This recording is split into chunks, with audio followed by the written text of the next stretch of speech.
বলছেন উনি মুক্তিযোদ্ধা পরিবারের লোক এবং উনি শহীদ পরিবারের লোক এবং উনি জামাত ইসলাম করেন। এটা ডাবল অপরাধ। মুক্তিযোদ্ধা পরিবারের লোক কেউ জামাত করতে পারে না। আর শহীদ পরিবারের লোক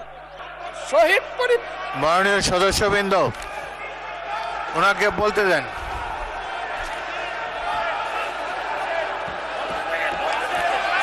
মাননীয় সদস্যবৃন্দ, অর্ডার।